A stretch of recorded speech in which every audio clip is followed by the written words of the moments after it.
Bom dia a todas e a todos. Peço desculpas pelo atraso.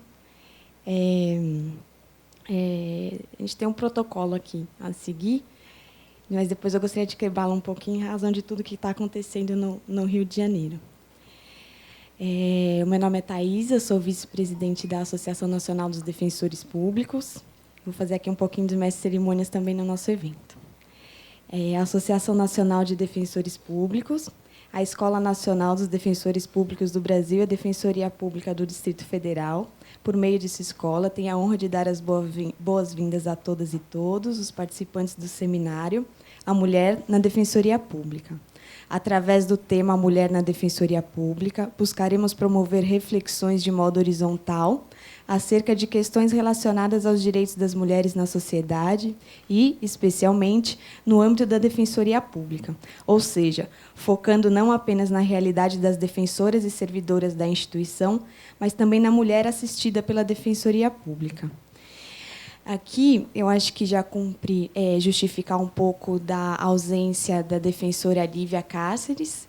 Ela estaria presente aqui conosco na primeira mesa, mas eles estão todos envolvidos no Rio com o velório da Marielle Franco, que está ocorrendo agora pela manhã. Então, ontem à noite, a Lívia já avisou que não poderia estar presente aqui conosco e justificou a ausência dela.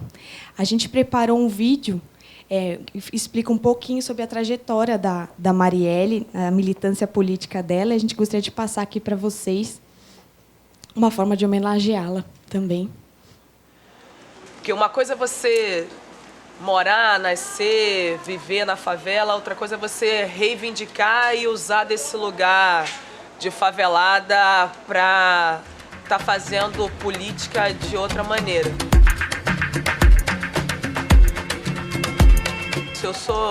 Eu fui aluna de pré-vestibular comunitário. Em 98, eu fui da primeira turma aqui do Praia da Maré. Foi o ano que eu engravidei. Eu tenho uma filha hoje de 17 anos e fugindo da estatística, não fugindo da estatística no primeiro momento, mas depois fugindo, né? Conseguindo criar a Loiara e conseguindo mudar aí a perspectiva da vida. Fui mãe adolescente e tive que sair do pré-vestibular. Desde os anos 2000 que eu tô numa atuação dentro dessas instituições aqui da Maré, fazendo esse trabalho com favela, com cultura, com educação.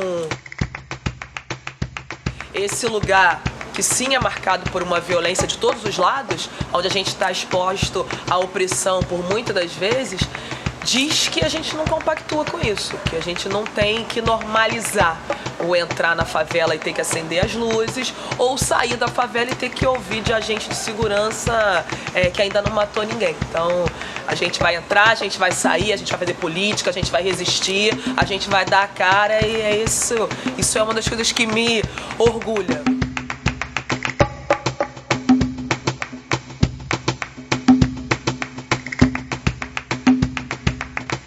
Vamos juntos, coletivamente, pautar o debate da favela, o debate de gênero, nessa cidade que é tão excludente. E aí, assim, se constitui hoje os três pilares do que a gente está chamando da campanha, que é o debate de gênero, o debate raça, o debate da negritude, da ancestralidade. Quem são essas mulheres negras que estão na favela, seus filhos, suas perdas, suas lutas, seus trabalhos. Então, com essa tríade gênero, raça e cidade.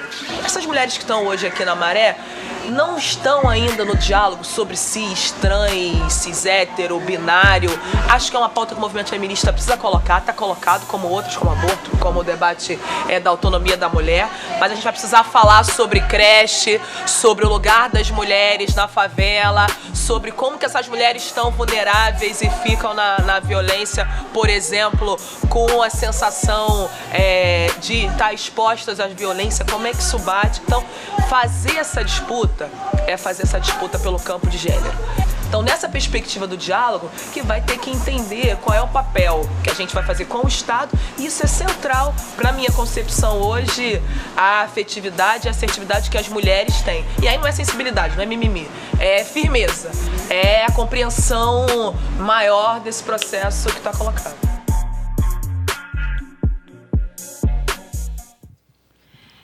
O assassinato da Marielle foi ontem à noite, no centro do Rio de Janeiro, e a Lívia foi muito honesta com a gente, dizendo que não tinha condições emocionais de comparecer aqui ao nosso evento, e pediu que eu repassasse isso com essa honestidade mesmo das palavras dela para vocês. Então, na primeira mesa, a gente tem uma reformulada com a ausência dela, tá bom? Montar aqui a mesa de abertura, chamar para compô-la o presidente da ANADEP, doutor Antônio Mafezoli, a diretora da nossa Escola Nacional da Defensoria Pública, a doutora Fernanda Mambrini,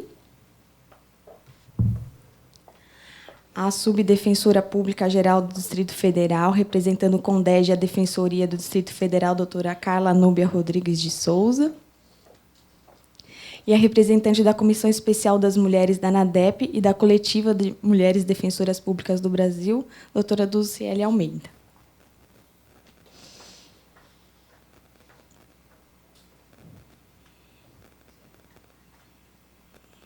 Já passo a palavra para o presidente Antônio fazer as saudações do evento.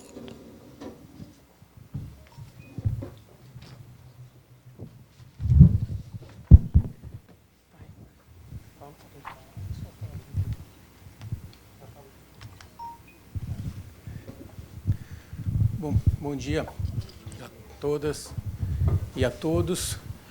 É uma honra, um privilégio poder abrir esse seminário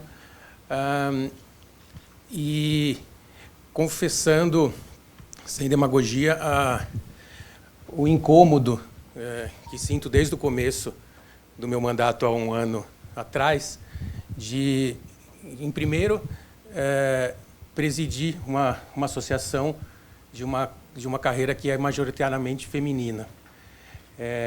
E que tem no nome, e que chama Associação Nacional dos Defensores Públicos.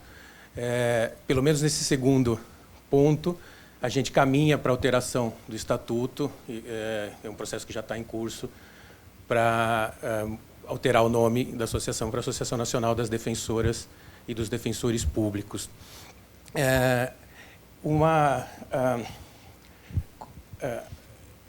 E nessa situação, né, enquanto homem, no meu lugar de fala, eu só poderia dizer, nesse momento, da oportunidade que a atuação na Defensoria Pública me deu desde do ingresso, há muitos anos atrás, de aprender com a luta das mulheres, de diversas delas, em vários momentos, de diversas lutas, diversas mulheres, diversas entidades.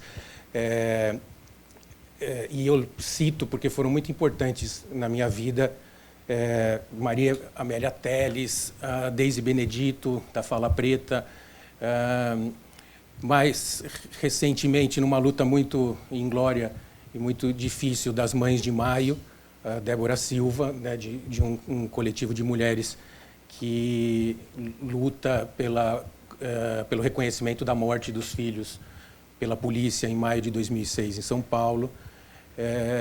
E o contato com essas mulheres lutadoras e com mulheres defensoras públicas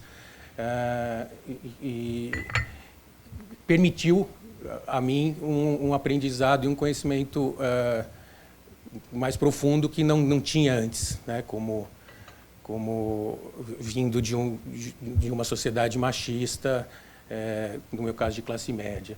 Então, é um privilégio para mim poder ter tido esse contato, continuar tendo esse contato com muitas companheiras na associação agora, na luta institucional, na luta pelos direitos humanos, na luta pelo reconhecimento. Então, é o que eu posso falar na abertura desse seminário sobre a mulher na Defensoria Pública, cumprimentando a Fernanda, a Thaisa e as demais colegas que trabalharam na organização do evento e desejando a todas e a todos um bom seminário. Bom dia.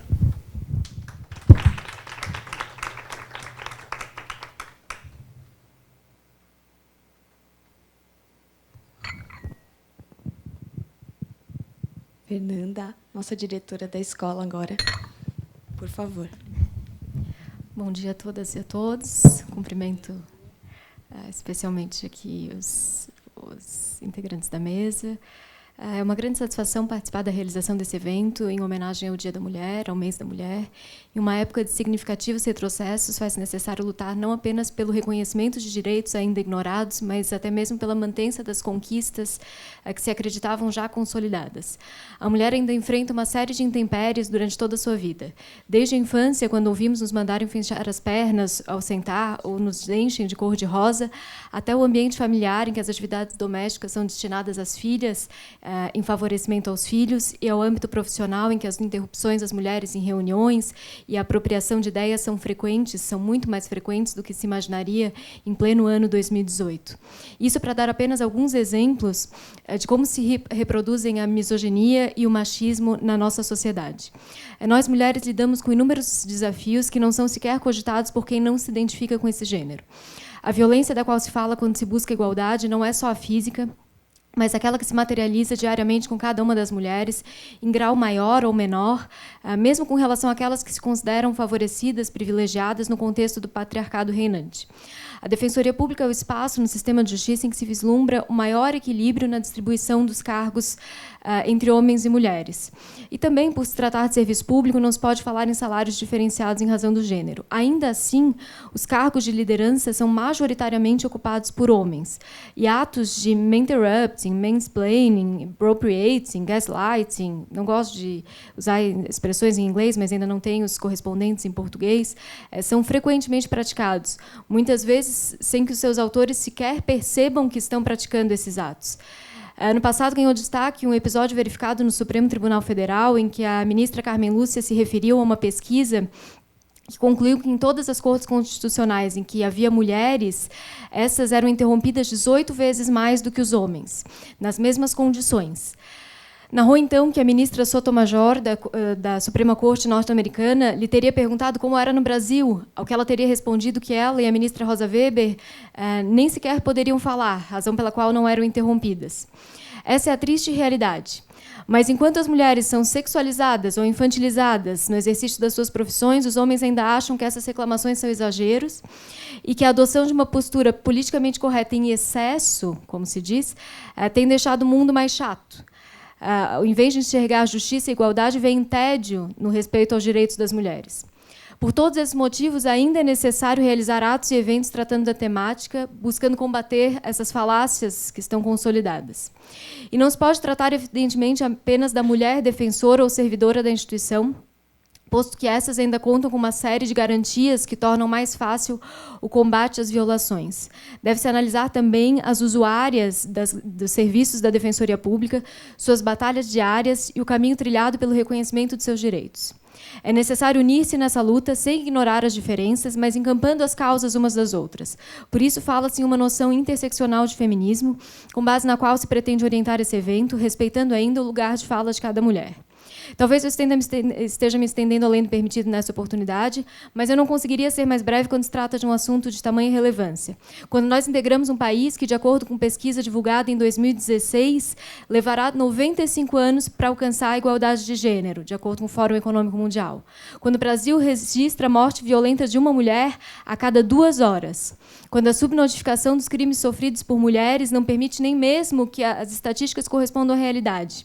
Quando essa subnotificação decorre não apenas da falta de empoderamento feminino, mas também da falta do despreparo dos profissionais que revitimam aquela que deveria ser protegida.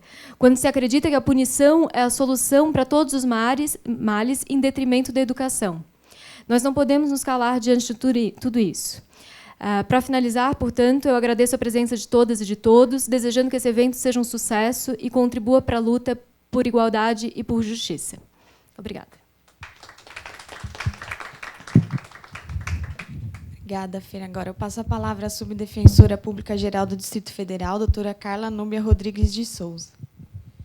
Bom, primeiramente, bom dia a todas e todos. Sejam bem-vindos à Defensoria Pública do Distrito Federal. A nossa escola está aberta para todas as defensorias e também para a sociedade, que aqui é um espaço de reflexão, de estudo, de ensino, de troca de experiências. E é assim que a gente enxerga como deve ser a escola da Defensoria, né? Um espaço plural, em que a gente possa trocar experiências também com a rede, com serviços diversos, equipamentos públicos diversos. Nesse dia de hoje, como disse a doutora Fernanda, o assunto não se esgota. Eu me sinto super contemplada com a sua fala. Eu brinquei aqui com a Dulce que fica até difícil falar depois dela, porque ela completou de maneira, com maestria, o cenário nacional e como é isso vivenciado dentro da Defensoria Pública. Eu mesma, ao longo de 15 anos de casa, vivenciei as dificuldades, não do respeito com o colega, mas talvez das intervenções em algumas audiências, em que você tem que bater o pé e a hora da fala é minha, e fazer essa intervenção. Mas também na dificuldade de se alcançar postos dentro da Defensoria, né? Porque esse papel conciliador de defensora, trabalhadora, mãe, esposa, ainda nos é muito caro, porque a sociedade ainda não conseguiu ter, nesse ponto, uma igualdade de condições, não conseguiu vencer, de toda forma, o machismo, a cultura intrincada, mesmo que de maneira velada, sem a percepção dos homens que nos cercam, das pequenas coisas. Então, a gente tem um olhar diferenciado. Eu acho que as diferenças existem e elas vão continuar existindo, porque esse olhar da sensibilidade humanístico, que é muito aguçado na mulher, ele vai continuar porque é peculiar a ela. O que a gente tem que instigar e todo dia refletir junto aos homens o entendimento dessas diversidades para compor o trabalho de uma maneira mais digna e a sociedade possa, sim, conviver com essas diferenças de forma a respeitar o espaço da mulher e contemplar o seu lugar de fala. Não só de fala, mas o seu lugar em postos altos. Aqui no Distrito Federal, eu sou a primeira subdefensora mulher. Recebi o convite com muito agrado, mas o primeiro momento que passa na cabeça é como conciliar tudo. Eu acho que esse é o maior enfrentamento. Então, as instituições também têm que refletir quais são as atitudes que têm que ser tomadas para que essa mulher possa, sim, atingir e almejar esses cargos. Sem prejuízo, obviamente, e sem a culpa que muitas mulheres carregam de fazer essa divisão. Com relação aqui à minha casa, eu tenho a dizer que eu tenho experiências também assim belíssimas com relação aos nossos pares. Vários homens com quem eu trabalhei sempre enalteceram o nosso trabalho e respeitaram nossa dignidade, com alguns percalços no meio do caminho. Com relação às assistidas, eu prego muito e converso com a doutora Dulce, né, que é a nossa defensora do Núcleo da Mulher, que a gente precisa, sim, ter um tratamento diferenciado, principalmente em determinadas áreas, como da violência doméstica e na área de família, porque aquela carga emocional de uma separação, ela tem que ser acolhida e entendida como uma transformação de vida, e não simplesmente um processo onde a gente vai enfrentar um divórcio, que hoje não há opção, né? Basta um querer que isso vai acontecer, o que é uma coisa natural, mas que ali existem vidas além do processo, com relação à guarda, à regulamentação de visita, aos alimentos que são essencialmente necessários e com agilidade, para que essa mulher se sinta acolhida, abraçada pela Defensoria Pública e pelo sistema de justiça. Eu ainda presencio casos, né, em audiências sendo tomados como mais um, quando, na verdade, existe vida de várias pessoas, essencialmente das crianças envolvidas naquele cenário. Então, nós temos que ter um olhar diferenciado para o atendimento dessa mulher. Isso é uma evolução, eu acho que para todas as defensorias, o aperfeiçoamento desse atendimento. De minha parte, eu luto, sim, sigo firme no propósito de dar o meu melhor frente à Defensoria Pública, independente do cargo que eu ocupei. Fui defensora pública e coordenadora do Núcleo de Execução Penal, essencialmente formado por homens, quando muitas vezes eu era a única mulher, mas durante 5 anos tomei à frente a coordenação e pude dividir com os colegas com total respeito, e tive um olhar diferenciado também para as mulheres presas, porque é um cenário de muito abandono. Enquanto tem filas de mulheres, mães e irmãs, apoiando os homens no presídio, eu tenho mulheres abandonadas no presídio feminino. E que, muitas vezes, é preciso um olhar intensificado de atendimento para elas, justamente porque, senão, benefícios podem, né, ser passado fora da percepção, porque eu não tenho alguém no núcleo vindo para mim, olha, venceu a pena da presa tal, né? Venceu o benefício, porque a pena, graças a Deus, aqui no Distrito Federal, nós não tivemos casos de expiração da pena com a continuidade da prisão, salvo uma vez que foi de 6 dias. Mas os próprios benefícios, que é uma afronta muito grande para aqueles que estão no cárcere e almejam, sim, a sua ressocialização em condições dignas.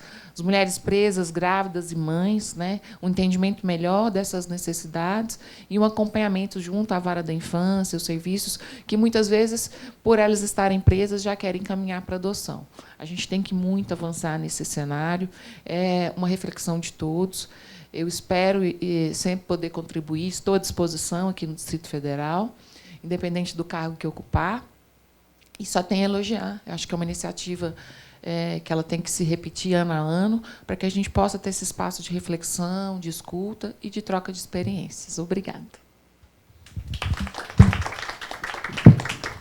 Obrigada, Carla. Agora eu passo a palavra à representante da Comissão Especial dos Direitos das Mulheres da ANADEP e da Coletiva de Mulheres, doutora Duciele Almeida. Bom dia a todos e todas. É uma honra e um privilégio participar de uma mesa tão estratégica para nós mulheres. Cumprimento aqui todos da mesa. Bom, desculpa. Segundo o 4º diagnóstico de defensorias públicas, o último diagnóstico, a nossa instituição é uma instituição com forte equidade de gênero, paritária, na proporção de 49% de mulheres para 51% de homens. No entanto, a gente se questiona se essa igualdade significa igualdade do ponto de vista formal, igualdade do ponto de vista material, se, apesar do acesso formal aos cargos, aos espaços de poder e tomada de decisão, nós temos esse acesso formal, será que nós ainda estamos ocupando esses espaços, já estamos ocupando esses espaços, ou ainda somos uma minoria política dentro das defensorias? Hoje a gente vai ter a oportunidade de fazer aqui reflexões tanto do aspecto da assistida quanto do aspecto da mulher defensora, da mulher servidora pública, da mulher estagiária dentro da instituição. A gente vem de uma cultura onde, no Brasil colônia, vigoravam as ordenações filipinas e o marido tinha o direito de assassinar e de aplicar castigos corporais na mulher. Isso estava no direito positivado naquela época. E essa cultura jurídica vigora por 300 anos. Então, a gente tem depois um Código Civil de 16, que é um código que diz que a mulher era considerada relativamente incapaz, precisava da autorização do marido para trabalhar. Isso a gente só deixa de ser relativamente incapaz em 1962, que, historicamente, é muito pouco tempo. Direito ao voto apenas em 1932. Então, a gente ainda vai avançando. E em que ponto isso fica na nossa memória social? Em que ponto isso fica, já como instituição do sistema de justiça, esse direito, que é esse conjunto de leis que é produzido por homens, que no Brasil 90% dos congressistas são homens, então uma legislação feita por homens, aplicada por homens, e que muitas vezes positiva as próprias discriminações. Então, até que ponto isso permeia a nossa cultura jurídica, a nossa cultura, enfim, que todos nós estamos inseridos, como homens e mulheres.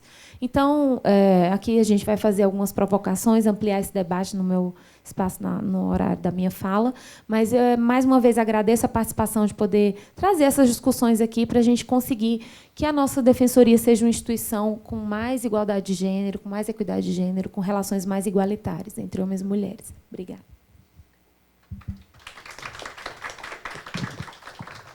Obrigada, Dulce. Agora convidamos todas e todos a retornarem a seus lugares neste auditório e, na sequência, teremos o painel A Mulher na Defensoria Pública.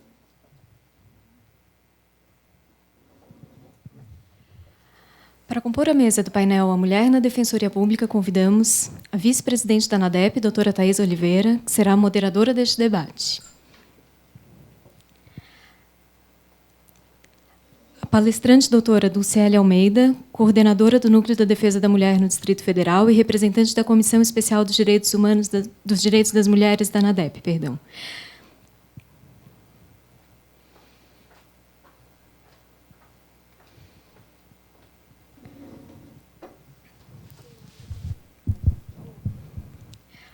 Passo a palavra à moderadora, doutora Thaís Oliveira.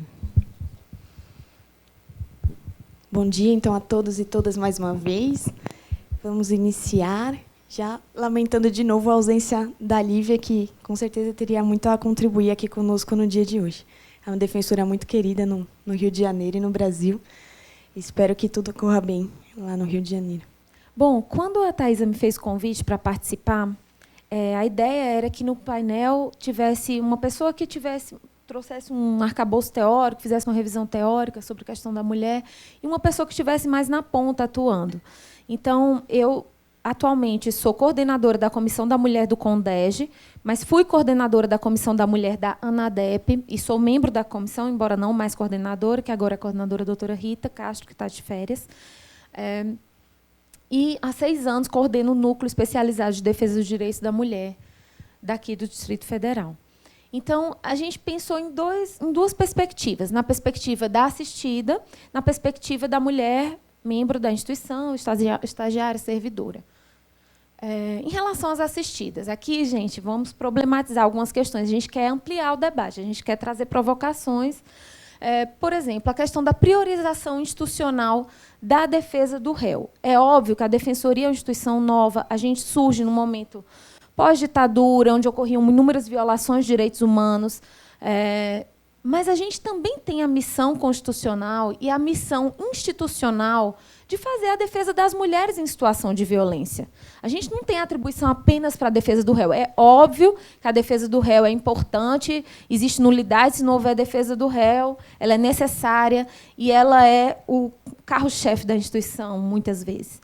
Mas nós também temos a função institucional, na nossa Lei Complementar 80, de exercer a defesa dos interesses individuais e coletivos da criança, do adolescente, do idoso, da pessoa portadora de necessidades especiais, da mulher vítima de violência doméstica e familiar e de outros grupos sociais vulneráveis. Então, também é atribuição nossa essa defesa das mulheres. E a Lei Maria da Penha, ela traz no artigo 27 e no artigo 28 a obrigatoriedade, a lei já vai fazer 12 anos, obrigatoriedade de que as mulheres estejam assistidas por defensor público em todos os atos processuais, cíveis e criminais. O artigo 27 fala: em todos os atos processuais, cíveis e criminais, a mulher em situação de violência doméstica e familiar deverá estar acompanhada de advogado. Ressalvado o artigo 19, que é o das medidas protetivas, porque ela mesma tem capacidade para pedir as medidas protetivas. Então, não necessita de um advogado, de um defensor público para que ela tenha capacidade postulatória, porque a lei diz que a própria mulher pode requerê-las. Mas o artigo 27 fala que, excetuada essa hipótese da medida protetiva, em todas as outras situações a mulher deve estar com um defensor público. Mas ainda, na nossa instituição, a gente vê, muitos lugares ainda não tem núcleo especializado, em muitos lugares a defensoria realmente não tem condições ainda de atender as mulheres. A gente vê apenas que o réu muitas vezes é assistido, mas a mulher continua desassistida. Por quê? A ausência de defensor para o réu causa nulidade, porque o prejuízo é presumido, mas a ausência de defensor para o réu, muitas vezes, é uma mera irregularidade. E aí, por isso, embora a gente entenda que são violações de direitos humanos, muitas vezes isso passa também pela não compreensão de qual é o papel do defensor da mulher. A gente escuta muito de colegas falar o seguinte: mas para que defensor para a mulher? Já tem o Ministério Público lá. Como se a gente fizesse a mesma coisa que o Ministério Público faz, confundindo a assistência à mulher, muitas vezes, com assistência à acusação. Sendo que, muitas vezes, o meu papel em audiência é até mesmo fiscalizar o Ministério Público, é impedir que o Ministério Público faça perguntas revitimizadoras à mulher, é me colocar num lugar de proteção àquela mulher, muitas vezes recorrendo de decisões que o Ministério Público não recorreu. Então, o nosso papel é totalmente diferenciado. O artigo 28 fala que é garantido a toda mulher em situação de violência doméstica e familiar o acesso ao serviço da defensoria. E será que a gente está realmente promovendo e abrindo esse acesso ao serviço da defensoria a todas as mulheres em situação de violência doméstica? Eu acho que isso é um debate que merece ser ampliado dentro da defensoria, porque mesmo quando a gente sabe que tem poucos defensores, que a gente ainda luta para, enfim, ter uma equiparação em relação aos números de membros da magistratura, do Ministério Público, que geralmente o dobro, né? Aqui no DF são 400 juízes, 400 promotores e 230 defensores.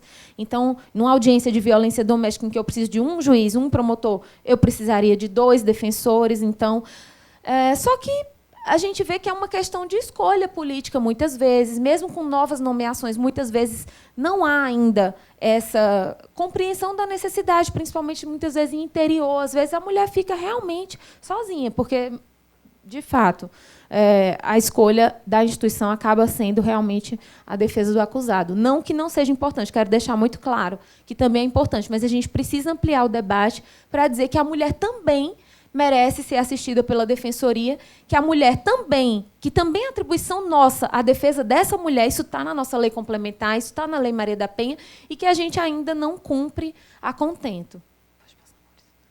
Bom, aqui o papel dos núcleos especializados. Bom, eu queria exemplificar um pouquinho a questão da assistência à mulher. Eu queria dar um exemplo aqui de audiências em que o Ministério Público, numa audiência de estupro de vulnerável, menina de 13 anos, e ele queria saber se aquela, ou seja, a violência é presumida, não precisa do consentimento dela, mas ele queria saber se ele tinha sido o primeiro ou se ela já não era mais virgem.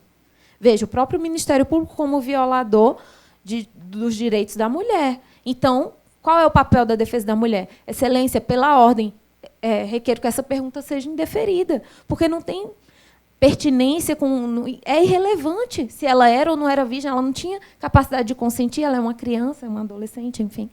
Então, assim, são exemplos de atuação da defesa da mulher que, muitas vezes, o próprio Ministério Público, aqui eu estou falando não só do Ministério Público, mas o juiz.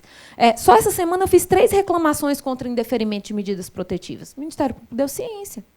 Então, eu fiz o recurso porque, em um caso, era um estupro, e o juiz falou, embora reprovável a conduta dele, não há prova de que ele está procurando ou indo atrás dessa mulher, então indeferiu proibição de aproximação e contato, que é uma medida protetiva básica para quem trabalha com violência doméstica. Então, eu fiz o recurso. Uma outra, que era uma idosa, que tinha sido espancada pelo irmão, e ele falou que não havia motivação de gênero, porque eram irmãos, sendo que... e eu pedi de reconsideração para que fosse aplicado o Estatuto do Idoso de forma subsidiária, ou seja, já que ele dizia que ele não era competente, porque entendeu que não era Maria da Penha, porque não tinha motivação de gênero, mas que aplicasse, pelo menos com base no Estatuto do Idoso ou no 319 do CPP, e, mesmo assim, foi indeferido o meu pedido, eu fiz outra reclamação. E a outra reclamação, que o homem estava procurando a ex-mulher e falou, se entrar macho nesse carro, você vai ver. E o juiz também entendeu que não havia motivação de gênero, que a questão era patrimonial pela disputa do carro. Então, só essa semana foram 3 recursos contra decisões de indeferimento de medidas protetivas. Daí a necessidade de ter realmente defensor para a mulher, porque a gente não faz o mesmo papel do Ministério Público, isso é muito claro. E aí o papel dos núcleos especializados. Os núcleos de defesa da mulher, eles, além de espaço de acolhimento, eles são espaço de resistência. Eu queria trazer aqui o exemplo de Mato Grosso. Rosana Leite, defensora do Núcleo da Mulher do Mato Grosso. Mato Grosso foi o único estado que aplicou a competência híbrida da Lei Maria da Penha. O único estado que diz, porque a lei diz que a Lei Maria da Penha, o juizado de violência tem competência civil e criminal. Mas, na prática, os juizados viraram basicamente uma vara com viés criminal. E, muitas vezes, essas medidas cíveis, os juízes falam, tem que ser na vara de família. Só em Mato Grosso que se implementou, de fato, a competência híbrida que está prevista na lei, na sua integralidade. Até que lá o juiz começou a dizer, olha, só a gente que está fazendo dessa forma. O Brasil todo não está fazendo. Só dão as protetivas cíveis, as medidas protetivas cíveis, sim. Mas o processo como um todo, ele corre na vara de família. E lá em Mato Grosso era competência híbrida integral. Então, a mulher fazia o divórcio, já pedia a guarda dos alimentos, tudo de forma definitiva. E a violência doméstica também. E aí, Rosana entrou com mais de 1.000 recursos, mais de 1.000 agravos de instrumento. Então, o papel desse núcleo especializado, se não tivesse uma defensoria ali, será que Mato Grosso não já teria modificado, talvez, a sua forma de atuação? Essa competência híbrida talvez já nem existisse mais? Então, um espaço de resistência. Em São Paulo, por exemplo, ontem saiu uma matéria do NUDEM. Está ruim? Está ruim? Dá para... o Nudem de São Paulo fez um mapeamento de todas as mulheres que estavam respondendo por crime de aborto.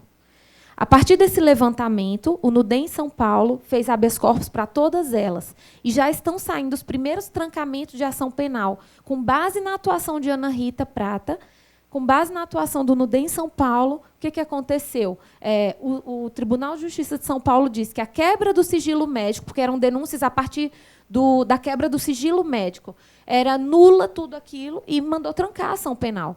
E aí isso é uma litigância estratégica por parte do Núcleo da Mulher de São Paulo, porque isso pode, sim, ser levado até o Supremo, pressionar a pauta do Supremo, e, quem sabe, essa questão até ser tratada de forma a descriminalizar a questão do aborto. Então, para que vocês vejam, como o Núcleo de Defesa da Mulher ele tem um papel de acolhimento, de orientação jurídica, mas também de resistência, principalmente em tempos tão difíceis, onde a gente luta não só para conquistar direitos, mas para não perder direitos. Né, como aquele projeto de lei que queria criminalizar o aborto até em caso de estupro, que é uma coisa que existe no Código Penal desde 1940. Então, inclusive, a comissão da ANADEP fez uma nota técnica, na época, quando a gente estava na coordenação, para subsidiar esse projeto de lei, que era aquele projeto que o Cunha queria aprovar, a criminalização do aborto, inclusive em casos de risco para a vida da mulher e estupro. Bom, outras funções aqui dos núcleos especializados. A orientação jurídica integral. Então, além de pedir de medidas protetivas, nós fazemos as queixas-crimes, noticiamos descumprimento de medidas protetivas, fazemos pedido de prisão. Muitas vezes tem pessoas que falam, nossa, mas defensor pode. Muitas vezes a gente noticia o descumprimento e, às vezes, é através da nossa petição que isso pode acontecer, sim, porque é a questão de resguardar, às vezes, a vida daquela mulher, evitar um feminicídio. Então, fazemos as ações de família, as ações de dano moral. Essa semana saiu uma ação de indenização de danos morais de crimes virtuais, divulgação de vídeos íntimos na internet, onde a Defensoria conseguiu uma indenização no valor de R$40 mil para uma vítima que tinha tido seus vídeos íntimos vazados pelo ex-namorado. Então, são exemplos aqui de como a gente atua de forma integral, tanto no processo criminal, como fazendo todas as ações de família. Além de acompanhamento nas audiências do Juizado de Violência Doméstica, acompanhamento da atuação da Casa-Abrigo. Aqui no DF, eu acho que todos os NUDEMs fazem esse acompanhamento da Casa-Abrigo. Todas as vítimas da Casa-Abrigo passam pelo núcleo para que sejam feitos todos os seus pedidos.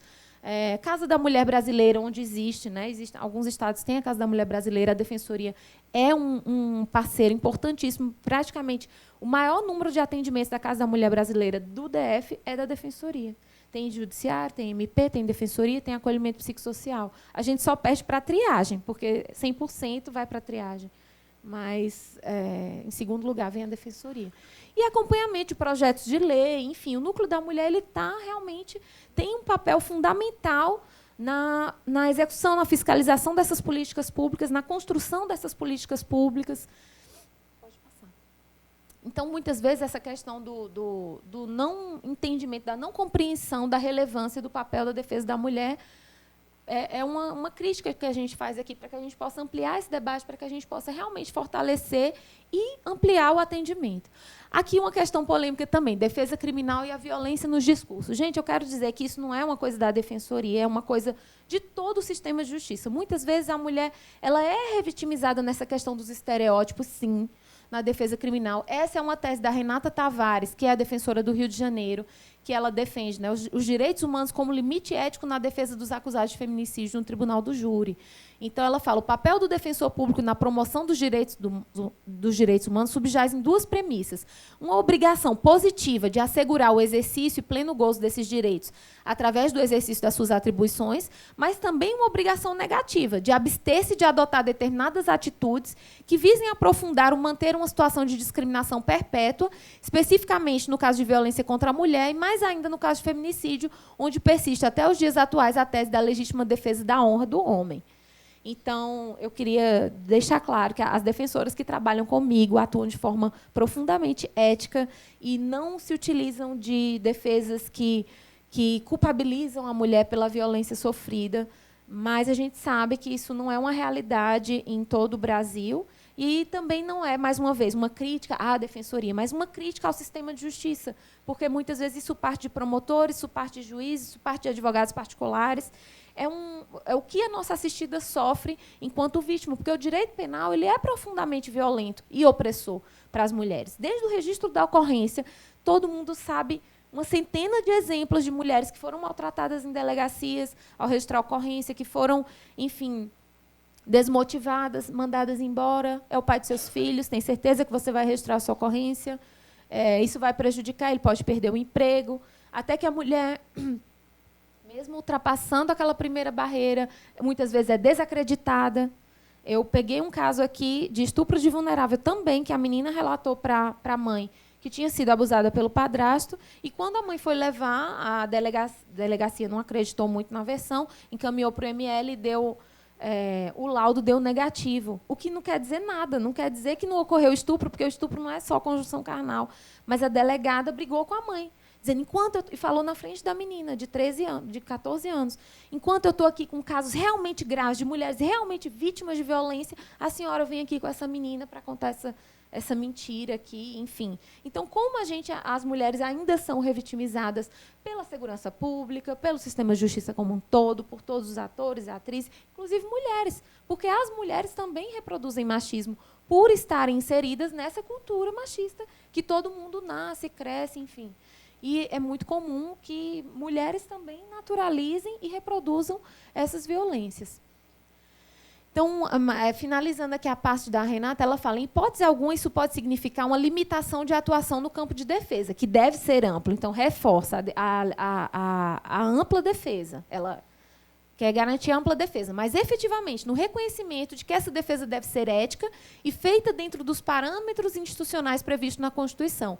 O defensor não pode ter a esquizofrênica posição de promover direitos humanos e, ao mesmo tempo, sustentar teses que sustentem tais violações de direitos humanos. É uma incongruência em si. Como é que eu sou uma instituição que promove direitos humanos e defendo teses que violam direitos humanos?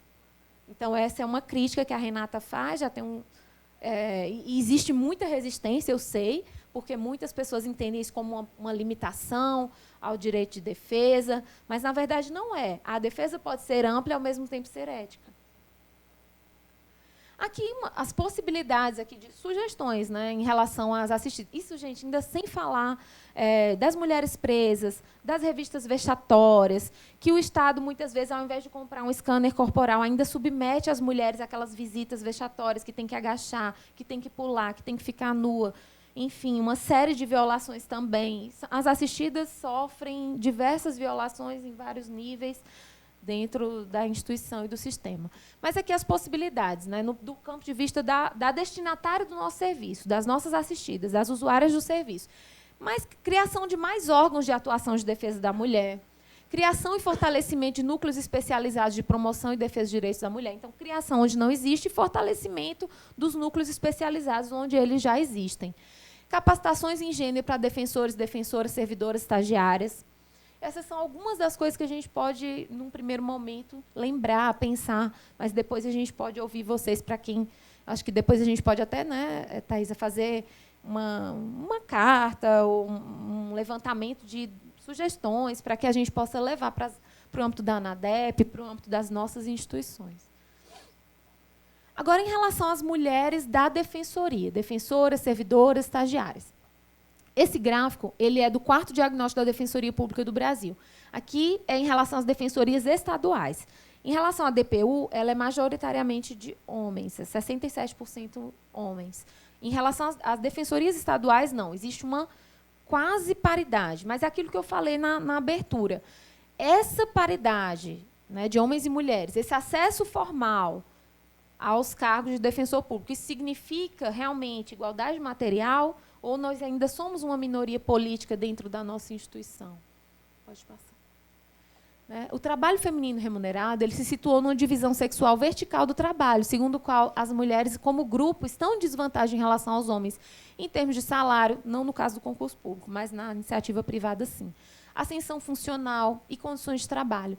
Diversas pesquisas mostraram que as mulheres devem apresentar sempre um requisito a mais que seus colegas homens para ocupar o mesmo posto de trabalho. Quer dizer, quando um candidato e uma candidata a ingressar ou ascender numa empresa têm igualdade de condições, a preferência é para o homem.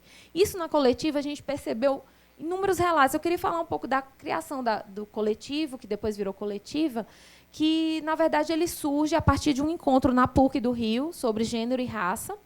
E, a partir dos relatos das defensoras que ali estavam, todo mundo começa a relatar uma situação que aconteceu comigo, que às vezes a gente nem percebe isso como uma violência de gênero, porque a gente também naturaliza e, muitas vezes, nem percebe que foi vítima de violência. E aí, quando todo mundo começou a relatar, olha, aconteceu isso, eu era mais preparada para tal coisa, mas o homem que foi escolhido, ou então, na questão da maternidade, muitas vezes muitas servidoras passam por isso, de não serem...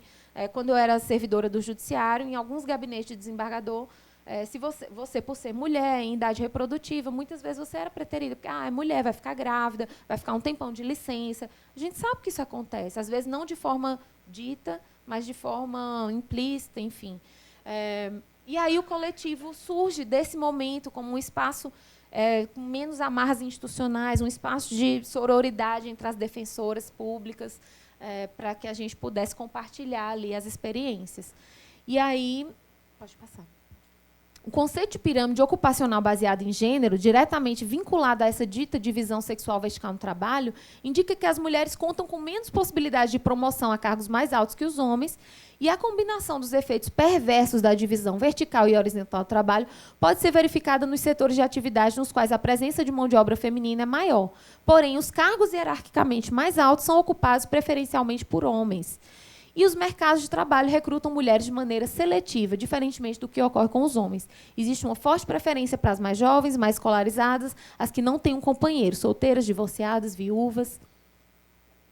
Pode passar. Aqui eu trago exemplos de discriminação de gênero no ambiente de trabalho. O Rio de Janeiro fez um diagnóstico sobre essa questão da violência estrutural de gênero. Eu acho que isso deveria ser ampliado para todas as defensorias, porque realmente ter um diagnóstico nacional com viés de gênero e raça, isso pode sim nortear a atuação das nossas instituições. Aqui, por exemplo, dificuldade de progressão na carreira.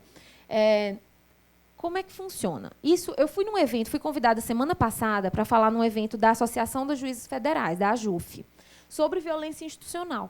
E os depoimentos das juízas federais eram muito parecidos com os relatos que eu tinha ouvido das defensoras. Então, a diferença, no caso delas, elas ainda relatavam dificuldade de progressão na carreira, tanto as juízas como promotoras, no seguinte aspecto: existe a questão das entrâncias, terceira entrância, segunda entrância, primeira entrância. Para você ser promovida por antiguidade na carreira, conta a antiguidade naquela categoria. Então, a mulher, muitas vezes, ela vai para o interior, chegando lá, ela casa, arruma um marido. Quando ela tem a possibilidade de ser promovida de entrância, o marido fala, não, mas eu tenho meu trabalho, eu tenho aqui, eu sou contador, enfim, eu sou advogada aqui, eu não posso mudar. E a mulher deixa, muitas vezes, de promover na carreira, e os homens vão passando, porque quando os homens têm a possibilidade de promover, eles vão. E a mulher ou vai junto, ou fica para trás, ele vai sozinho. Mas o fato é que isso reflete depois nos tribunais com um número muito pequeno de desembargadoras, enfim, de procuradoras de justiça. Por quê? As mulheres, pelas questões, enfim, da maternidade, da reprodução, do casamento e de uma série de outros fatores, acabam tendo essas dificuldades estruturais de progressão na carreira. A questão de não ocupação de cargos de chefia. Até na fala da Lívia Cáceres no Congresso Nacional, no último congresso, ela fala assim, que muitos homens falam, mas as mulheres não querem participar da vida política. As mulheres não têm interesse, elas estão ocupadas com seus projetos pessoais. Mas até que ponto a gente também está proporcionando a questão da... Como é que a gente está proporcionando a possibilidade da mulher participar de forma igual da vida política? Então, enquanto a gente ainda tem essa questão da sobrecarga de trabalho, do excesso de trabalho na vida doméstica, no casamento, até que ponto isso é igualitário, né? O tempo é um recurso material extremamente mal distribuído na nossa sociedade. Então, as mulheres sofrem exatamente por também essa questão da igualdade de gênero permear toda a nossa vida, toda a nossa cultura. A questão de assédio, as juízas federais também relataram muitos casos de assédio moral, assédio sexual. Isso em todas as instituições, né, ocorre assédio, em todas as, enfim, iniciativa privada, em todos os serviços. As mulheres são mais interrompidas e aparteadas. Então, isso que a Fernanda falou, né? A questão de que as mulheres nos tribunais superiores são 18 vezes mais interrompidas do que os ministros, as ministras são mais interrompidas.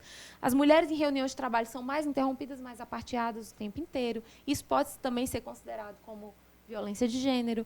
E é o que ela fala do mansplaining, que é aquela coisa de ficar explicando, o homem ficar explicando para a mulher uma coisa como se ela não soubesse.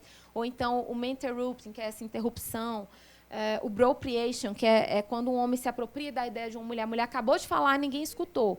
Aí o homem vai e fala a mesma coisa com outras palavras. Nossa, genial! E aquela ideia dele é contemplada em relação à mulher. Comentários sobre aparência em detrimento da atuação profissional. Isso aconteceu comigo. Eu fui representando o defensor-geral num evento do Ministério Público. E o promotor falou assim, obrigada, doutora, por ter vindo embelezar o nosso evento. E eu fiquei assim, eu não vim embelezar o evento, eu vim representando o chefe da minha instituição. Aí eu comentei isso com um outro colega, um outro promotor, e ele falou assim, mas vocês reclamam de tudo, a gente chama de bonita, vocês estão achando ruim, você quer que eu chame você de bofe? Aí eu falei, eu não quero ser julgada pela minha aparência no meu ambiente profissional. Você não tem que falar nada, nem que eu sou bonita, nem que eu sou feia. O que você pode falar é se eu estou apta aqui para exercer a minha atuação, se eu sou uma boa profissional ou não. Não está em discussão a minha aparência. Isso é tão comum e muitas vezes passa como um elogio, uma coisa. E às vezes até a pessoa que está fazendo nem está fazendo às vezes por maldade, mas às vezes por nem perceber. Então é aquela coisa, você chega numa reunião. Eu até falei para esse meu amigo promotor, você acha que nós mulheres também não achamos os homens bonitos? Você acha que eu também não acho o juiz, o promotor bonito? Eu também acho. Mas eu não vou dizer, nossa, uma decisão dessa, hein, só podia vir de uma pessoa com esses olhos, ou coisa do tipo. Então, eu não vou ficar falando. Isso é exercício de poder também. Por que o homem tem essa... Teve uma juíza federal nesse evento que eu fui semana passada, que falou o seguinte, que ela estava visitando desembargadores, porque ela queria a criação de uma vara, e ela foi visitando os gabinetes de quem ia votar no Conselho Superior. E ela disse que o que ela ouviu de gracejo, o que ela ouviu de olhada, de situação... Ela falou, nossa, gente, eu me senti tão mal, porque fiquei pensando, se um juiz homem viesse falar com uma desembargadora mulher, um assunto sério, de trabalho, será que ele sofreria esse tipo de piadinha, de comentário? Então, isso está tão impregnado na nossa cultura que, às vezes, a gente naturaliza. E aqui eu não estou querendo dizer que é mimimi, é coisa de gente mal amada, como a Fernanda disse, né, que o mundo tem que ser mais leve. Eu acho que a gente tem, sim, que levar o mundo com leveza, mas a gente tem que começar a fazer as pessoas perceberem. Muitas vezes os homens praticam isso sem notar. Isso é exercício de poder que foi praticado durante anos e anos e séculos. E a questão do assédio na rua, por exemplo, isso também é exercício de poder, né? Ficar, gostosa, lá em casa, não sei o quê. Então, a gente tem o direito de usar o espaço público, né, como os homens têm o direito de usar o espaço público sem sermos importunadas, violentadas, agredidas. Mas tudo tem a forma de cada um falar, enfim. Questão da discriminação por parte do assistido que se recusa a ser atendido por uma mulher. Acho que todo mundo já passou por isso. Semana passada, Ana Paula, defensora que trabalha comigo na defesa dos acusados, passou por isso. Ela estava na audiência, eram 2 homens, o promotor e o juiz. Ele virou a cadeira para ela, não olhou para ela e ficou falando só com os homens. E ela falando, mas eu sou sua defensora, deixa eu te orientar. E ele falando assim, essa advogada está aqui, e tratou ela mal, e foi super grosseiro. E ela percebeu que era porque ela era mulher. Ele só queria falar com os homens, sendo que os homens que estavam ali, ela que estava ali para defendê-lo, e ele não tinha essa compreensão. A juíza com quem eu trabalho, na audiência, semana passada, o réu cresceu para cima dela e falou assim, porque o promotor compreendeu perfeitamente o que eu estou falando. Aí ela falou, pois é, que pena que quem decide sou eu. Então, quem vai decidir sou eu. Então, vejam que as juízas também sofrem essas discriminações por parte de advogados, por parte de assistido, né, de réu. Nós, defensoras, também sofremos. A Arlanza me contou um caso que ela estava no núcleo da mulher do Rio de Janeiro e uma mulher falou, só tem mulher aqui? Eu quero ser atendida por homem. Eu quero ser atendida por homem. E a Arlanza disse, só tem aqui, só tem eu para te atender. Então, a Arlanza foi, fez o atendimento, mas toda vez que ela ia lá, ela falava, eu quero ser atendida por homem. Aí, depois de muito ser atendida pela Arlanza, ela disse assim, não, eu quero ser atendida por você mesmo.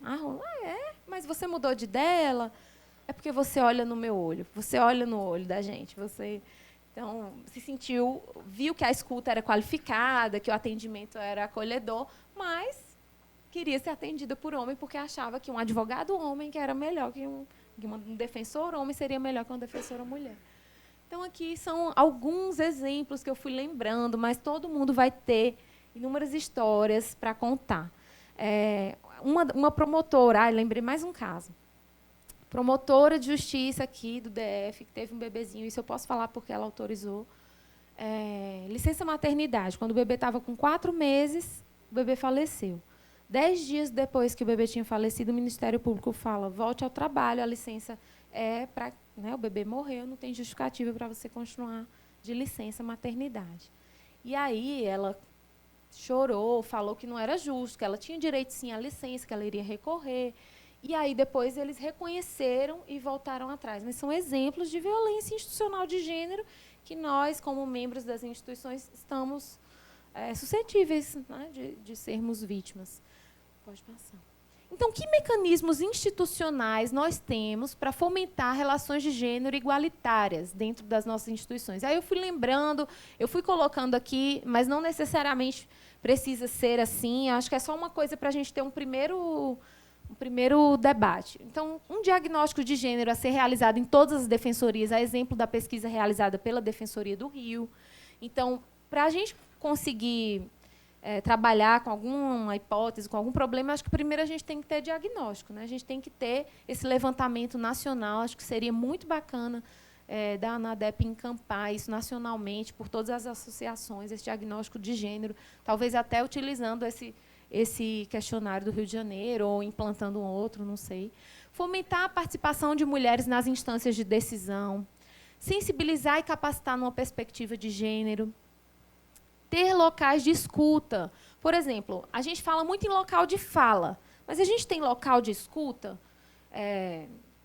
Eu já atendi mulheres da instituição, vítimas de violência. Eu não vou mencionar aqui se é defensora, servidora ou estagiária. Mas já atendi no núcleo da mulher mulheres vítimas de violência, mulheres vítimas de assédio, tanto moral como sexual. A gente tem um local de escuta dessas mulheres? Será que não seria o caso da gente ter não necessariamente um local de punição, porque tem corregedoria para isso, para escutar. Estou falando um local de escuta, de acolhimento. Às vezes, ela não vai querer se expor ou dar seguimento àquela denúncia, mas a gente precisa ter locais de escuta, para além também da ouvidoria, que a ouvidoria também pode ser um local, mas eu acho que as instituições têm que criar esses locais. Ampliar o debate, articular estratégias nas instâncias que formulam políticas institucionais, visando remover os obstáculos existentes para a formulação de políticas de ação afirmativa. Gente, eu sei que quando falo em ação afirmativa, muitas pessoas têm bastante resistência, porque existe muito essa dicotomia, né, de meritocracia, tem que estar lá. Por exemplo, quando Michel Temer, no Ministério, com 22 homens, não tinha nenhuma mulher, eu escutei de uma colega assim, mas quem tem que estar lá é quem tem competência para estar lá. Então, será que a gente não tem uma mulher no Brasil que possa ocupar, dentro de cada área, que possa ocupar um ministério? Questão de representatividade também. Por exemplo, um congresso agora que vai ter em Natal, Congresso de Direito Constitucional, formado só por homens. Será que a gente não tem uma doutora em Direito Constitucional que pudesse estar nesse congresso também? Não é? Então, tantas mulheres que são referência, as próprias ministras, Rosa Weber, Carmen Lúcia, que não poderiam falar sobre direito constitucional, mas é um congresso formado só por homens. Então, a questão de ações afirmativas, aqui só para exemplificar com um caso, a magistratura de São Paulo, até os anos 80, não podiam mulheres fazer concurso público para juíza. E aí, a partir de muita discussão, as mulheres conseguiram fazer concurso para juíza. Só que aí, 10%, 12% conseguiam entrar no concurso da magistratura. Até que eles mudaram a questão de não identificação da prova, porque não botar mais o nome da pessoa, vai ser identificada apenas por um número. Quando mudou esse simples mecanismo, o número aumenta para 40% de aprovadas. Então, isso pode ser considerado também uma ação afirmativa, ou seja, mudou o mecanismo que fazia com que a questão que eu fosse discriminada pelo meu sexo, e esse mecanismo fez com que eu conseguisse entrar no concurso.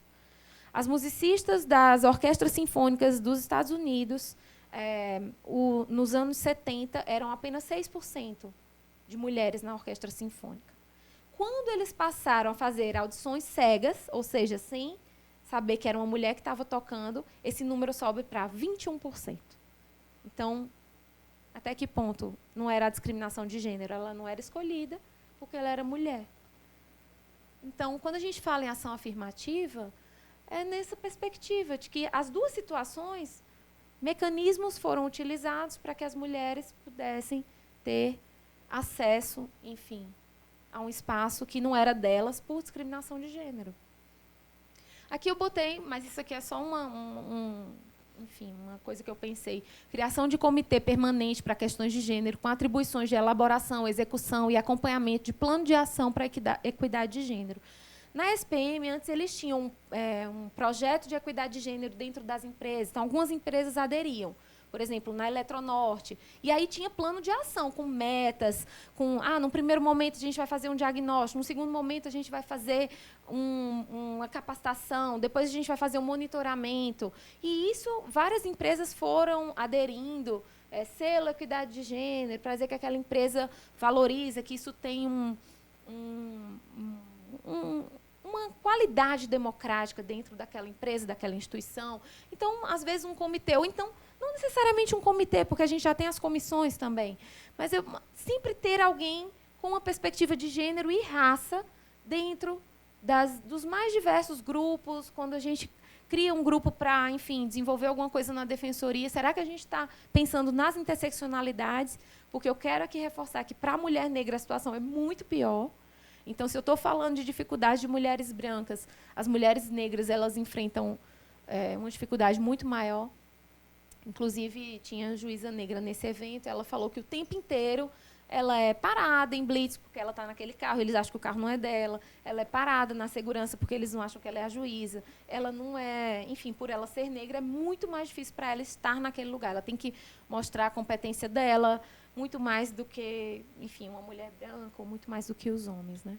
Agora, eu lembrei de um outro exemplo, vocês já receberam um elogio assim, nossa, a Wanda trabalha muito, trabalha igual um homem, né? Para dizer, o máximo do elogio é para dizer que você trabalha tão bem que você trabalha como um homem, que você é boa como um homem. A gente vai lembrando de situações, né? Acho que depois a gente pode até fazer um momento aqui de relatos.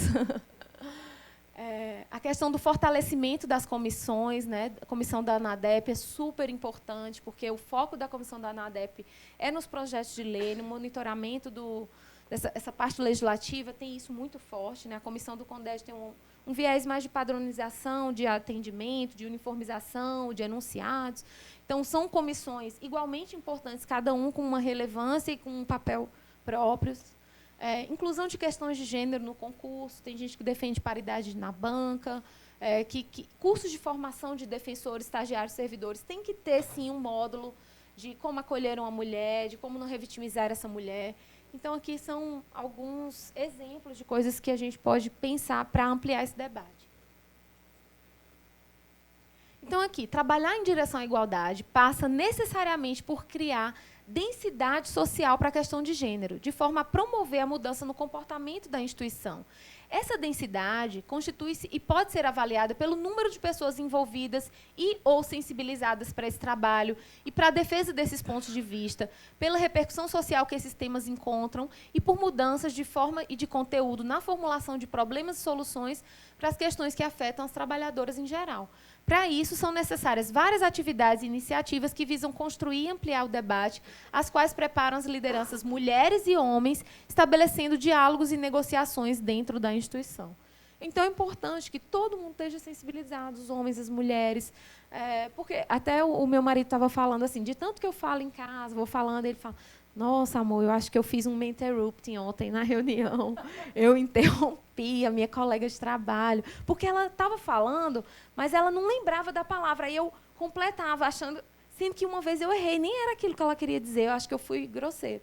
Falei, então fala para ela, olha, você me desculpa, ontem eu te interrompi 2 vezes, foi... Porque ele já está percebendo. Então, isso é uma sementinha que a gente vai plantando, porque durante anos foi naturalizado, a gente mesmo não se percebia. Então, tem pesquisas que mostram assim. Eu conversei com a juíza que eu trabalho. Doutora, foi tão legal o evento das juízas federais, a gente falou sobre isso. Ela, nossa, eu nunca sofri violência de gênero na minha instituição. Aí, quando eu comecei a dar exemplo, já aconteceu isso com você? Ela, isso já. E já aconteceu isso com você? Já. Aí ela falou, nossa, é mesmo. Eu não tinha percebido por esse ponto.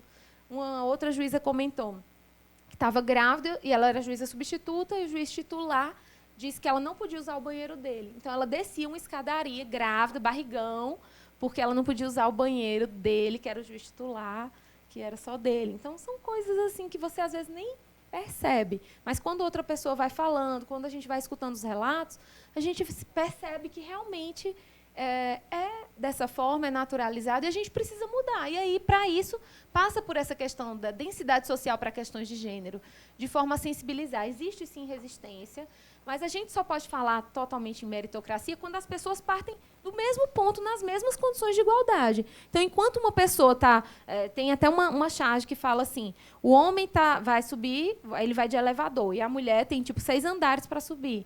Então, isso, a gente parte de pontos diferentes. Então, a gente precisa, muitas vezes, desses mecanismos institucionais para que a gente possa construir iniciativas, ampliar esse debate, preparar as lideranças, fomentar a participação das mulheres na instituição, na política como um todo. Então, já basta, já passou o tempo de não termos mulheres representando nos ministérios. O Bolsonaro falou que, se for colocar uma mulher... se eu for colocar uma mulher, quantos afrodescendentes eu vou ter que colocar no meu ministério? E aí perguntaram para ele, e sobre os direitos humanos? Ele falou, direitos humanos para as vítimas.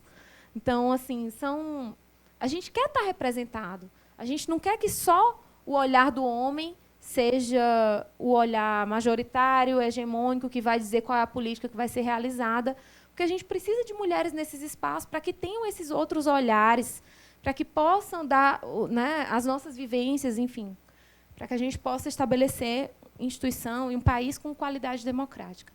Bom, é isso. Eu queria agradecer a oportunidade de estar numa mesa como essa, nesse espaço estratégico. E é isso. Obrigada.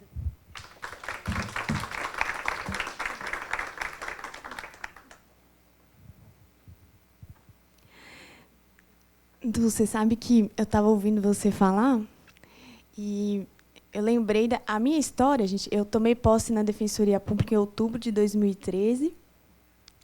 E a minha história como defensora se confunde muito com essa militância associativa, porque eu entro em outubro e em novembro eu já sou eleita presidente da Associação dos Defensores do Paraná. E aí eu fico por 2 mandatos na presidência da associação. E é incrível como eu tive presenças muito marcantes de mulheres na minha trajetória política, institucional, defensoria e associativa. Então, quando eu entro no Paraná, a gente tem uma defensora pública geral mulher, doutora Josi, que faz parte dos optantes, aquelas pessoas que lutaram ali pela defensoria antes do primeiro concurso, uma corregedora mulher. A vice-presidente, minha Lívia, também, nos 2 mandatos que me acompanhou, era uma mulher. A gestão da ANADEP, na época que eu era presidente também, no primeiro mandato, foi a Patrícia Ketterman, uma mulher assim, extremamente competente, que teve um papel fundamental na história da Defensoria do Paraná. A gente teve um início difícil, a gente precisou muito do apoio da ANADEP na época, a gente precisou judicializar muitas questões internas para que a Defensoria pudesse continuar existindo no Paraná, e a Patrícia foi figura fundamental. Na gestão seguinte da ANADEP também, teve a Marta e a Maria Carmen, junto com a Clarice também, do Maranhão, a Marta e a Maria Carmen, a Marta do Rio Grande do Sul e a Maria Carmen do Rio de Janeiro, presenças fundamentais para que a gente pudesse tocar o mandato assim, com muita seriedade, fazer tudo o que a gente precisava. E nesse, imagina, eu vejo a Fernanda sempre também muito presente. A Fê parece que ela é múltipla também, né? Ela está no júri, depois ela está na Federal dando aula, e depois ela está aqui em Brasília. E a gente vê isso recorrente também na Rivana, que foi a nossa ela é nossa diretora de comunicação da ANADEP, e ela é a nossa primeira defensora pública interamericana mulher. E foi indicação nossa, é a primeira mulher que ocupa esse cargo. Então, Rivana dorme na Costa Rica, acorda no Brasil, no mestrado, e você não sabe como ela consegue. É um pouco isso do que você falou, né? São poucas mulheres, até separei os dados, mas elas são muito marcantes. É uma coisa que a mulher talvez precise ser uma semi-heroína mesmo, e quanto de culpa talvez não carregue. E eu vejo que talvez na política o nosso grande desafio, e eu vivo isso todos os dias, é você saber o seu limite de tudo, do seu tempo, do seu físico, da sua dedicação, como passar esse limite também no ambiente de homens brancos e héteros, né, no ambiente machista, político, Congresso Nacional. Eu não levantei esses dados para a gente, mas não sei quantas mulheres temos de deputados e senadores. Eu lembro que na Assembleia do Paraná, quando eu saí, eram só 4 deputadas ali na Assembleia Estadual. Então, é um constante se ressignificar dentro de todo esse papel político, né? A gente tem 27 estados no Brasil. O Amapá é o único estado ainda que não conta com a defensoria pública instalada nos moldes constitucionais, ou seja, mediante concurso público e nomeação dessas pessoas. O Amapá fez o primeiro concurso, a primeira fase agora no domingo. Então, a gente está num processo de instalação da defensoria pública no Amapá. É o único estado ainda que não conta. Então, sobram aí 26 estados com defensorias públicas instaladas nos moldes constitucionais. Nesses 26 estados, nós temos apenas 7 presidentes de associações estaduais mulheres. A gente tem aqui a Ju, do Rio de Janeiro, a Ju do Rio Grande do Sul, Carol do Ceará, que estão aqui presentes. Teve uma recente eleição agora no Pará e vai assumir uma mulher também. Então, a gente ficará com 8 presidentes de associações estaduais, né, de 26 estados. E eu separei também a lista de defensoras públicas gerais. A gente conta também só com 7 mulheres que exercendo as chefias das instituições das defensorias. Parece que agora em Santa Catarina, a subdefensora, que é uma mulher, assume o lugar do defensor geral, que renunciou. Então, a gente vai ficar com 9 defensoras públicas gerais exercendo as chefias das defensorias. E não são só o cargo de defensor geral que lidera na instituição. No Paraná, por exemplo, a gente tem o defensor público geral, o subdefensor geral e o coordenador de planejamento, que são as pessoas que lideram estrategicamente a instituição. E, salvo engano, Mariela está aqui para me corrigir, lá nós temos 3 homens ocupando esses cargos, né, no Paraná. Então, assim, o raciocínio que eu fiz é como foram presenças marcantes de mulheres, mas como isso ainda é minoria, né? Isso que passou em mim durante a fala da Dulce. E aí a Karine, e na ANADEP também mulheres também muito competentes, que a gente chega para trabalhar aqui, e a gente até aguenta o Rodrigo, né, Rodrigo? São só mulheres. A gente, na comunicação, a Karine, a Estel, o financeiro, a Ana, a Virgínia, que agora mesmo de longe está ajudando a gente, é muita mulher. E nessa foto, como que ainda isso é minoria, né? Aí a gente está no encerramento do Prêmio Inovare, a entrega da premiação do Inovare do ano passado, e eu fui representando a ANADEP. Quem ganhou foi nossos colegas do Pará, com a questão do subregistro indígena, e finalista também a gente teve o Ceará com o orçamento participativo. Porque você vê, só eu aqui, e aqui a gente tem o Jaime, que é o presidente da AMB, da Associação dos Magistrados, o Veloso, que é dos Juízes Federais, aí me pula tem o Lamáquia, da Ordem dos Advogados, e ali eu acho que era um representante de algum ministério, que eu não me recordo agora. Mas, paralelo a isso, a essa primeira faixa, se vocês olharem lá no fundo, vocês veem os quadros, né, também, que são só representações masculinas. E aqui, na posse da Ju, no Rio de Janeiro também eu fiz esse comentário, porque só de uns tempos para cá, a partir da Maria Carmen, de uma outra moça, e da Ju, começam a ter mulheres, né? A gente estava na posse da CONAMP essa semana, e a Norma, de acordo com o discurso lá do atual presidente, tinha sido a primeira mulher a presidir a Associação dos Magistrados no Brasil também. E é isso, apesar dessa pouca representatividade feminina, eu sinto que são presenças marcantes e não sei a que custo também isso se dá. Se você analisar essas mulheres das defensorias, em comum a gente tem... Eu sou uma mulher jovem, que pude me mudar para Brasília para assumir a vice-presidência da ANADEP. Você vê mulheres que não têm filhos, ou se têm, dependeram de alguma outra mulher para que cuidasse deles enquanto elas estivessem aqui. Ou a mãe delas, né? Ou a sogra, alguma coisa assim. E se você parar para ver essas mulheres que estão na política institucional hoje, você acha pontos em comum entre essas mulheres, né? É isso, lamentar de novo a ausência da Lívia. A gente pode abrir para perguntas, fazer um debate. A gente tem tempo, pelo que a gente cronometrou aqui para fazer essa nossa primeira mesa. Se alguém quiser, eu acho que eu levo. Dá para ouvir? Para gravar também? É, porque a gente está gravando. Obrigada. Bom dia a todas, todos. Quero parabenizar pelas palavras. São muito importantes. É importante que nós possamos ouvir, para que a gente possa refletir. Mas o que eu acho uma pena é que temos poucos homens aqui, porque é um problema que não é nosso somente. É um problema dos homens também, um problema da sociedade. E enquanto a gente possa mudar nossa mentalidade, porque também fomos criados num ambiente machista, e somos ainda um pouco machistas, ou até muito, não sei, depende, os homens que precisam, talvez, mudar mais que nós.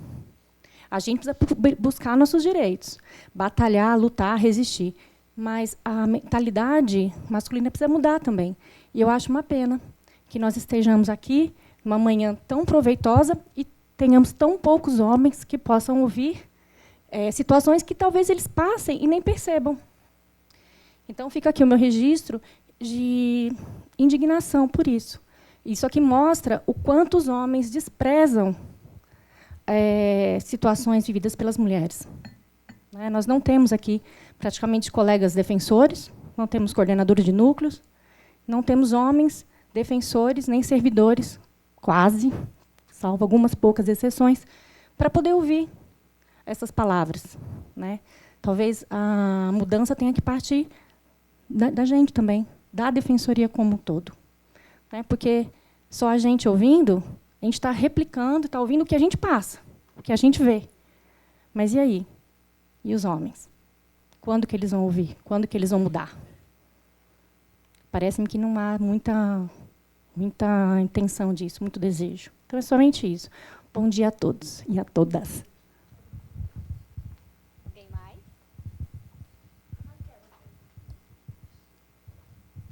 Desculpe a ignorância, eu sou psicóloga, a formação é outra, mas eu estou encantada com o alto nível das colocações todas que eu ouvi até agora. E eu queria fazer uma pergunta, porque eu coordenei as 2 casas-abrigo do consórcio da ABC e trabalhei durante um tempo numa casa-abrigo de menores grávidas ou mães, que chama Santa Fé, lá em São Paulo. E eu estranhei, quando eu cheguei lá, verdade que foi há uns 2 anos atrás, que os juízes, muitas vezes, acabavam julgando o caso daquela menor que engravidou pelo pai, ou padrasto, ou tio, ou alguém da família, e que considera mais importante o Estatuto da Criança e do Adolescente e que dava direito de visita ao estuprador, em vez de aplicar a Lei Maria da Penha e as medidas protetivas. Eu sei que alguma coisa mudou de lá para cá, mas, enfim, como é que funciona para que a mulher possa ser considerada mulher, independentemente da idade dela, mesmo que seja menor, e que tenha direito a todas as medidas protetivas. E a outra coisa que eu queria colocar também um pouco para relaxar esse clima nosso, eu trabalho também com pesquisa, e um belo dia eu contei para uma colega jornalista que eu ia fazer uma pesquisa com idosos, e ela me disse, me coloca no grupo. Eu falei, quantos anos você tem? Eu falei, 50 ainda não dá. Não, mas eu preciso muito falar alguma coisa. O que você quer falar? Fala, me conta. Olha, o que está acontecendo comigo é o seguinte, eu passo na rua e ninguém mais faz fio-fio, parece que eu sou invisível. Então, ao mesmo tempo que nós temos uma campanha que diz chega de fio-fio, por outro lado, nós temos ainda a contradição e a necessidade de fazer a cabeça, inclusive de mulheres e não só de homens.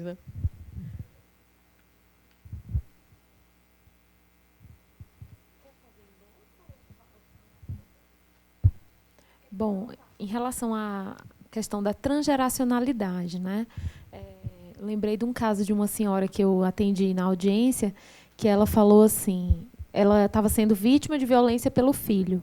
E aí ela disse, olha, eu nunca esqueci dessa mulher, eu sempre falo isso quando eu tenho oportunidade. Ela disse assim, Olha só, doutora, minha sina. Quando eu era pequena, eu apanhava do meu pai. Aí casei, passei a apanhar do meu marido. E agora eu estou velha apanhando do meu filho. Eu passei a minha vida toda sofrendo violência.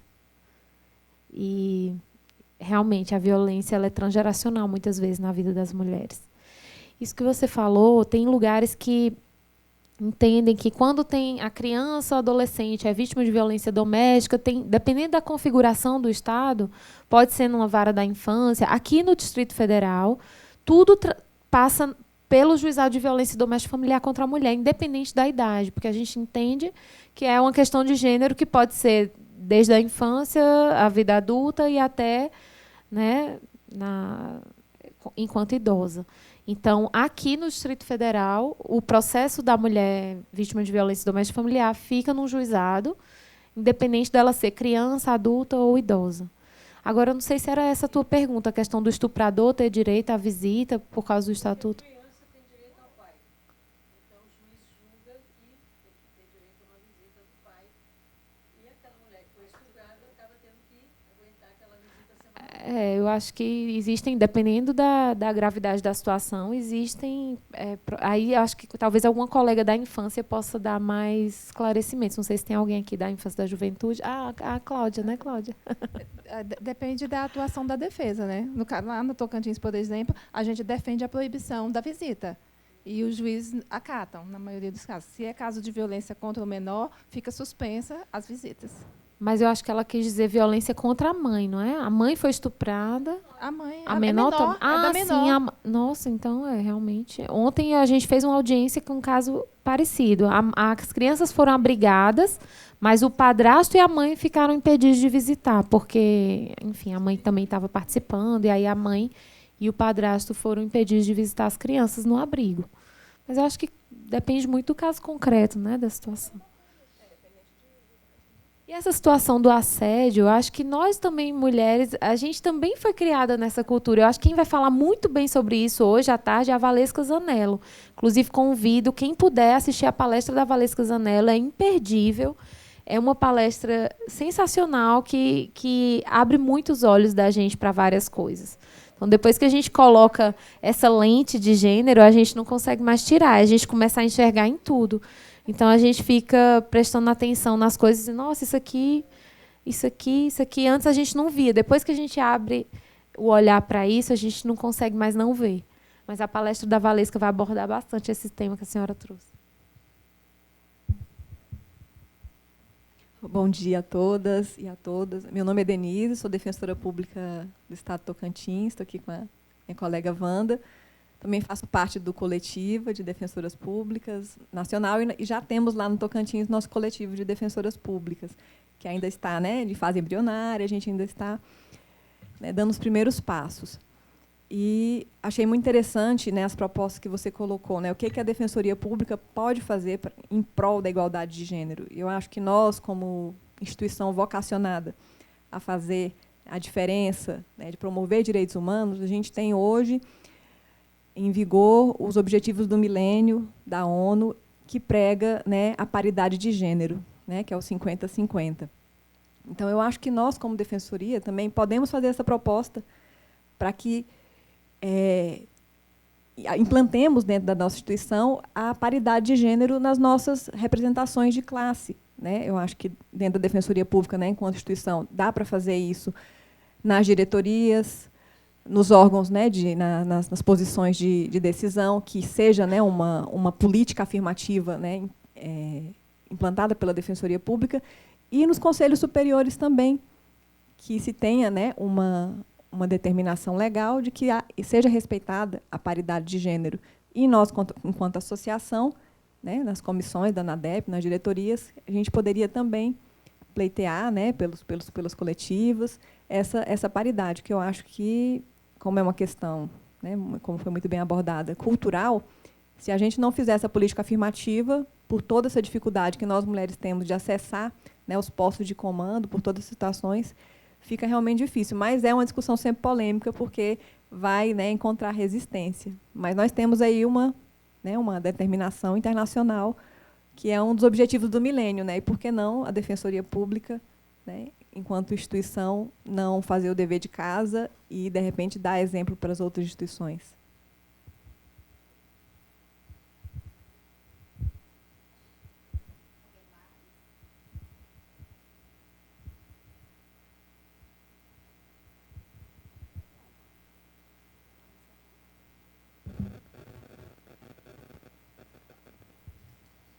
Eu lembrei de uma coisa agora da sua fala.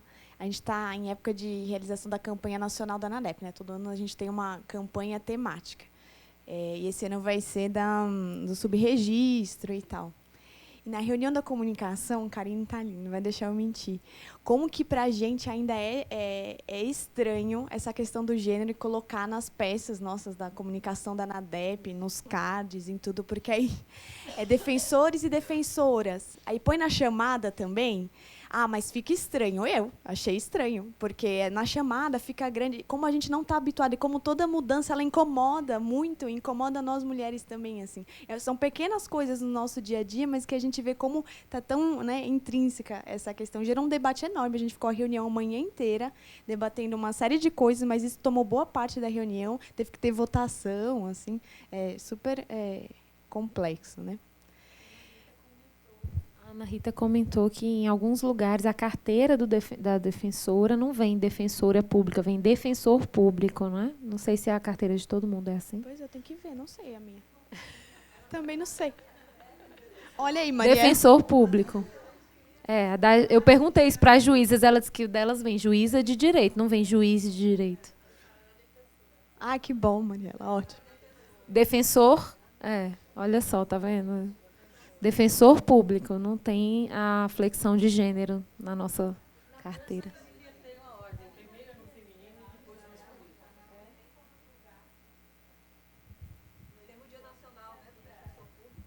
Tem.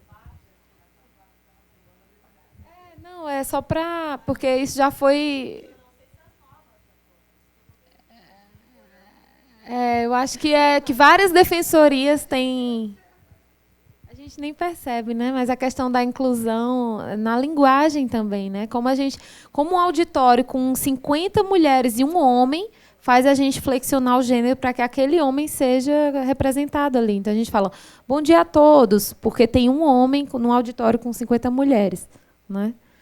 Então é questão de incluir também pela linguagem. Gente, mais alguém quer fazer alguma colocação, se manifestar? Eu vou ler aqui, então, o card que a gente fez da ANADEP, um deles, em homenagem, né, lá o dia 8, é de uma escritora indiana e passa muito sobre o que você falou, assim, também dessa questão da aparência, da gente sempre ser lembrada, num primeiro momento, como um objeto, né? É a Rupi Kaur, não sei se vocês conhecem, ela é uma escritora indiana. E a gente colocou assim, é de um trecho de um livro dela, tá? E é uma mulher falando. Então, ela fala assim, eu quero pedir desculpas a todas as mulheres que descrevi como bonitas antes de dizer inteligentes ou corajosas. Fico triste por ter falado como se algo tão simples como aquilo que nasceu com você fosse seu maior orgulho, quando seu espírito já despedaçou montanhas. De agora em diante, vou dizer coisas como você é forte ou como você é incrível. Não porque eu não te ache bonita, mas porque você é muito mais do que isso. Tá bom? Muito obrigada, então, pela presença de vocês. E a gente volta na parte da tarde. A partir de que horas que está aqui? A partir das 14, então.